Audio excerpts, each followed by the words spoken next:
Jangan ketika saya mengatakan menggunakan syariat Islam sebagai solusi, kemudian saya dikatakan melanggar hukum positif. Saya ini beragama Islam.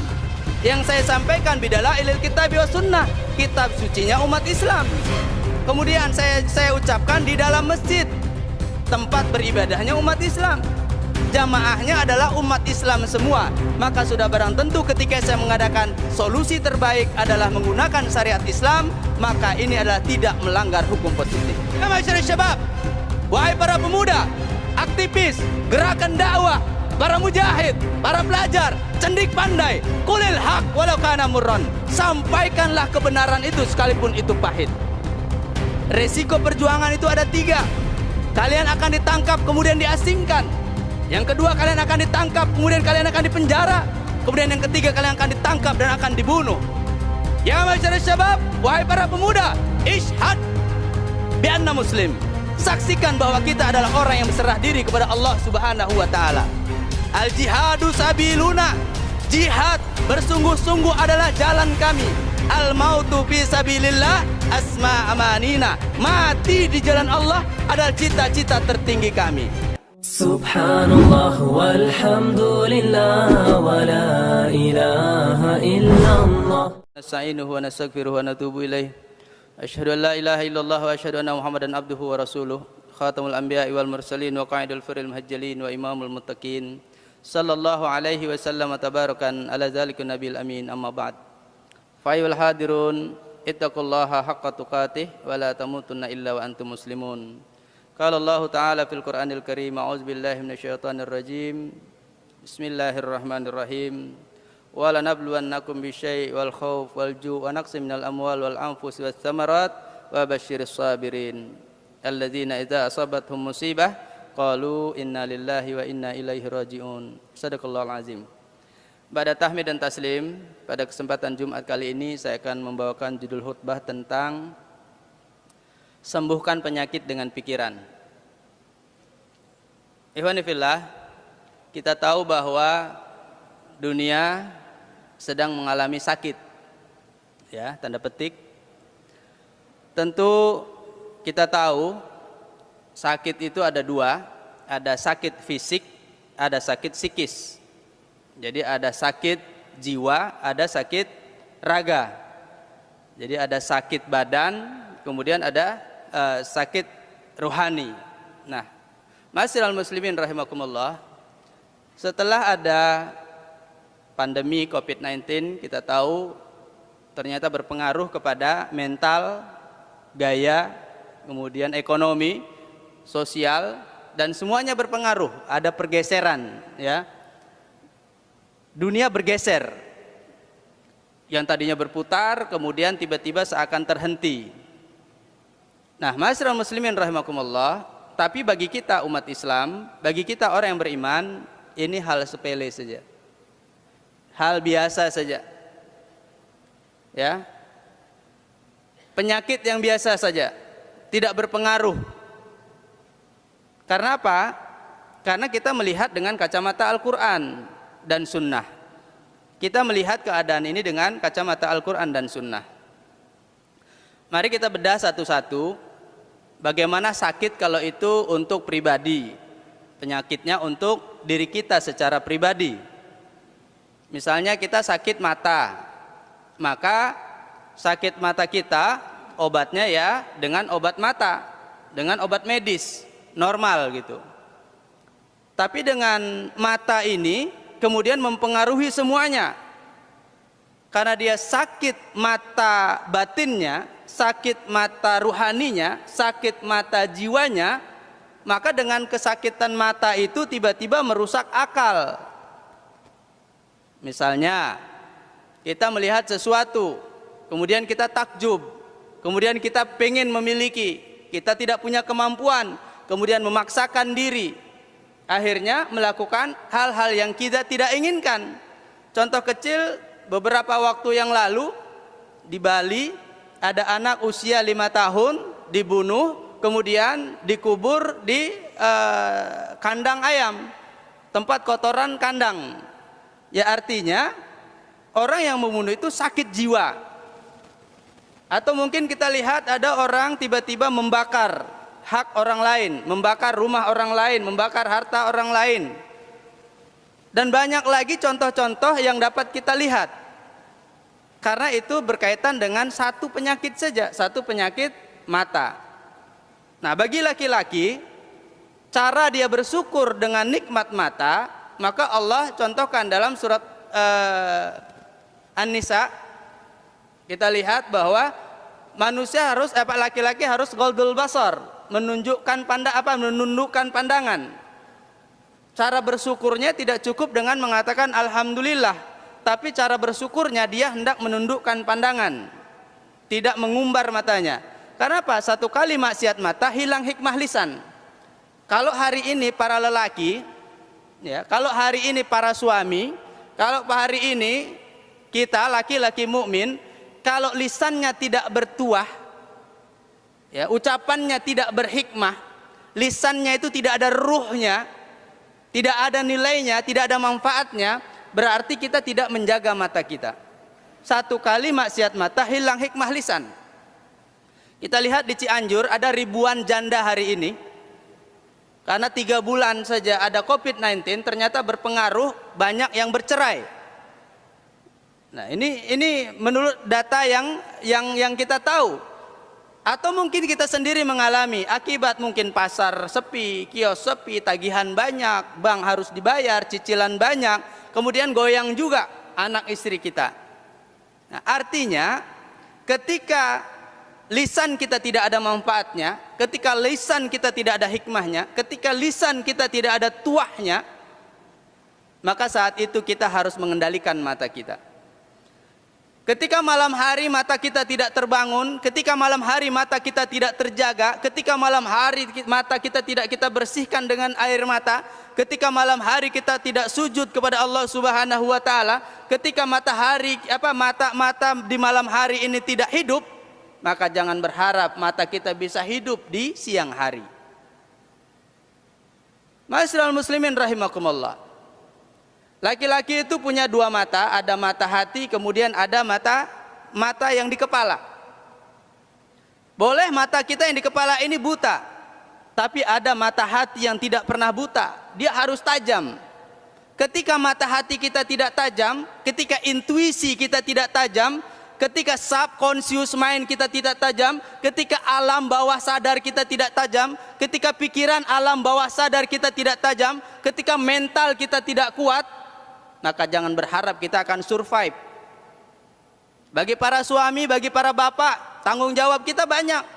Ada istri-istri, ada anak-anak, ada orang tua, ada mertua. Bagi yang bos-bos, bagi yang punya toko, ada karyawan. Semua mereka itu ada di pundak kita. Lalu kalau mental kita lemah, fisik kita lemah, kemudian kita tidak bergantung kepada Allah Subhanahu wa taala, maka hancurlah semua.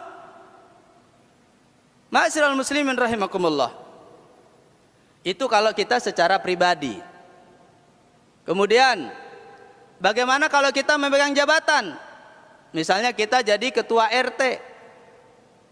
Ketika Pak RT-nya sakit, ada misalnya warganya yang berantem, suami istri misalnya, atau mungkin anak kecil berantem di gangnya, atau mungkin remaja yang mengalami kesulitan di dalam lingkungannya, maka RT yang sakit tidak bisa mendamaikan.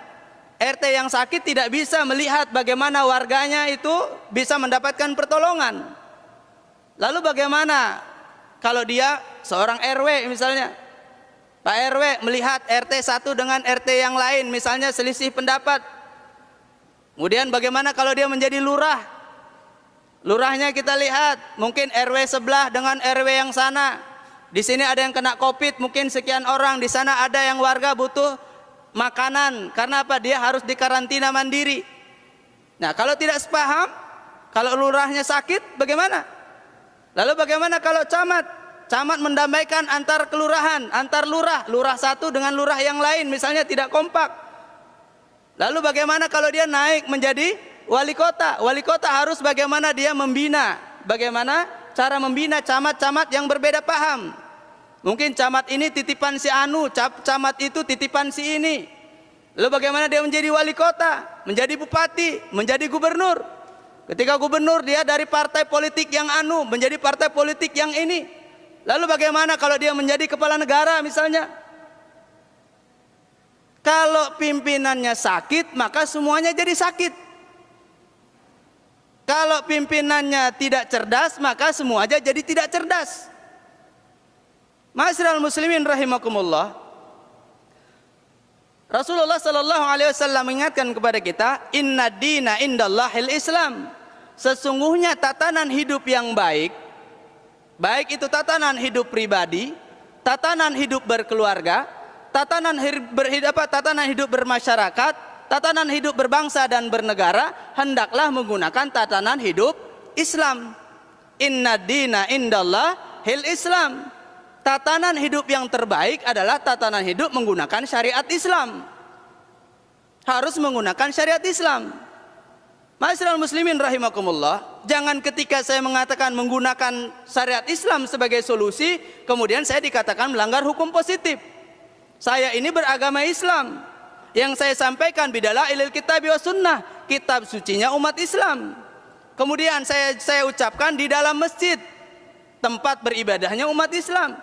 Jamaahnya adalah umat Islam semua. Maka sudah barang tentu ketika saya mengadakan solusi terbaik adalah menggunakan syariat Islam, maka ini adalah tidak melanggar hukum positif. Kecuali saya beragama Islam, kemudian jamaahnya ada yang non-Islam, nah saya sampaikan Al-Quran, maka patut diduga bahwa saya adalah melanggar hukum positif. Ma'asyiral muslimin rahimakumullah, ini penyakit. Karena apa? Di pasar-pasar mulai sepi, di terminal-terminal mulai sepi, di mana-mana mulai sepi. Orangnya ada, tapi sepi. Maksudnya kesepian di keramaian. Tokonya buka semua, tapi yang belanja sedikit. Barangnya banyak, numpuk, tapi nggak ada yang beli. Karena apa? Memang uang tidak bergerak. Hari ini uang tidak bergerak. Uangnya itu putarannya besar. Kita lihat nanti misalnya ada yang jual es puding misalnya, ada yang menjual orang asongan, pedagang asongan, kita lihat ketika kita mau bayar uangnya kalau nggak 50.000, uangnya 100.000. Pecahan kecilnya nggak ada, pecahan recehnya nggak ada. Dia datang lagi pada pembeli yang berikutnya. Ketika dia mau membeli, kemudian orang membeli dan dia mau membayar, pasti menggunakan uang pecahan besar. Karena memang yang berputar adalah pecahan besar. Nah, kalau hari ini umat memegang pecahan kecil, jangan berharap kita bisa sejahtera. Uang yang berputar memang adalah putaran uang besar. Kalau hari ini pasar-pasar masih sepi, kalau hari ini tempat-tempat niaga masih sepi, kalau mal-mal masih sepi, ya karena memang uang itu beredarnya kecil. Lalu di mana uang yang beredar besar? Uang beredar besar itu bayar hutang, bayar bunga hutang luar negeri. Nah, ini bagian dari penyakit. Kenapa? Qulil haq walau kana murran, sampaikanlah kebenaran itu sekalipun itu pahit. Lalu kita bilang, wah ini sekarang kok sepi ya. Benar sepi, tapi di rumah sembako penuh. Ada Indomie, ada beras, kemudian ada sarden, ada telur. Masyarakat tidak mengalami kesulitan karena di rumah sudah ada sembako, terutama yang di Jakarta. Lalu bagaimana dengan ada yang di pelosok-pelosok di daerah transmigrasi sana, kemudian di pelosok-pelosok negeri, masyarakat dalam kesulitan, dalam kesusahan. Benar, dia dalam kesulitan saat ini, tapi alhamdulillah mereka punya kebun, mereka punya sawah, mereka punya ladang, mereka punya laut. Bagi yang melaut hari ini mereka kesulitan. Kenapa kesulitan? Karena wilayah tangkap mereka lebih jauh, sedangkan bahan bakar naik. Ma'asyiral muslimin rahimakumullah. Kalau hari ini listrik sudah naik, telepon naik, air naik, semua naik, gas naik, sebentar lagi BPJS sudah naik, bahkan sudah naik, tanggal 1 kemarin BPJS naik. Tapi masyarakat masih tenang-tenang saja. Kenapa masyarakat tenang-tenang saja? Karena tidak ada trigger. Tidak ada orang yang berani menyatakan kebenaran. Ketika dia mengatakan kebenaran, maka dia takut ditangkap, takut diintimidasi, takut diasingkan. Ya masyarakat syabab, wahai para pemuda, aktivis, gerakan dakwah, para mujahid, para pelajar, cendik pandai, qulil haq walau kana murran. Sampaikanlah kebenaran itu sekalipun itu pahit. Resiko perjuangan itu ada 3. Kalian akan ditangkap kemudian diasingkan. Yang kedua, kalian akan ditangkap kemudian kalian akan dipenjara. Kemudian yang ketiga, kalian akan ditangkap dan akan dibunuh. Ya masyarakat syabab, wahai para pemuda, ishhad bi anna muslim. Saksikan bahwa kita adalah orang yang berserah diri kepada Allah Subhanahu wa taala. Al jihadu sabiluna. Jihad bersungguh-sungguh adalah jalan kami. Al mautu fi sabilillah asma amanina. Mati di jalan Allah adalah cita-cita tertinggi kami. Di penjara biasa, anggap saja kita uzlah. Diasingkan biasa, anggap saja kita tamasya. Dibunuh, ditembak, alhamdulillah kita mati syahid bertemu dengan Allah Subhanahu wa taala. Maka semua dari itu persiapkan diri dengan kuat, persiapkan diri dengan benar, jauhi penyakit. Allah mengatakan inna ma'al usri yusra. Bersama kesulitan ada kemudahan. Al usri menggunakan lam ta'rif, al usri berarti satu kesulitan. Yusron tidak ada alnya. Namanya tanwil tankir. Ini secara umum ada nakirah, berarti satu kesulitan banyak solusi. Hari ini kita sakit maka ada ribuan obat.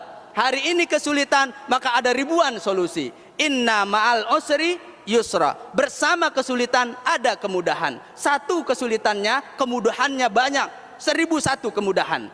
Maka Allah berikan kemudahan-kemudahan. Caranya bagaimana? Dekatkan diri kepada Allah Subhanahu wa taala. Sebagai kesimpulan, mengingat waktu, Ma'asyiral muslimin rahimakumullah, yang pertama, hari ini dunia sedang sakit. Hari ini dunia sedang sakit. Maka kita harus sehat. Maka kita harus sehat. Di dalam Al-Qur'an dikatakan bastotan fil ilmi wal jism. Kuat secara fisik, kuat secara argumentasi. Kuat secara fisik, kuat secara pemikiran. Kuat secara fisik, kuat secara logika. Kuat secara fisik, kuat secara dalil. Kuat secara fisik, kuat juga secara keilmuan. Ma'asyiral muslimin rahimakumullah. Boleh badan ini sakit, boleh badan ini lemah, boleh badan ini lapar, tapi hati kita tetap sehat, pikiran kita tetap sehat, kemudian mata kita jernih, pendengaran kita jernih, semuanya kita jernih. Karena apa? Dasarnya adalah Al-Quran dan Sunnah. Kemudian doa setiap pagi, ada masnunah, doa setiap pagi yang Rasulullah SAW ajarkan kepada kita. Allahumma afini fi badani, ya Allah sehatkanlah badanku.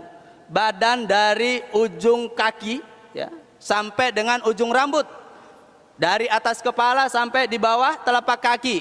Ya Allah sembuhkanlah, ya Allah sehatkanlah badan kami. Wa afini fi samai. Kemudian sembuhkanlah pendengaranku. Bisa jadi pendengaran kita mendengar, tapi kita tidak mendengar ayat-ayat Allah, tidak mendengar tanda-tanda dari Allah, tidak mendengar ada firasat-firasat dari Allah, tidak mendengar daripada rambu-rambu dari Allah. Wa afini fi basari, ya Allah sehatkanlah penglihatanku. Bisa jadi mata kita bisa melihat bahwa ini orang miskin, ini orang susah, ini dalam kesulitan, ini orang sakit, ini butuh bantuan. Tapi karena mata hati kita sakit, mata hati kita tidak sehat, maka kita tidak tergerak tangan kita untuk membantu, tidak tergerak badan kita untuk melakukan perbuatan-perbuatan yang baik, amal-amal yang soleh. Maka disunahkan setiap pagi dan petang kita membaca Allahumma afini fi basari, la ilaha illa anta, tidak ada Tuhan kecuali Engkau. Barakallahu li wa lakum bil Qur'anil azim. Wa nafa'ni wa iyyakum bima fihi minal ayati wa dzikril hakim. Aqulu qawli hadza astaghfiru innahu huwal ghafurur rahim.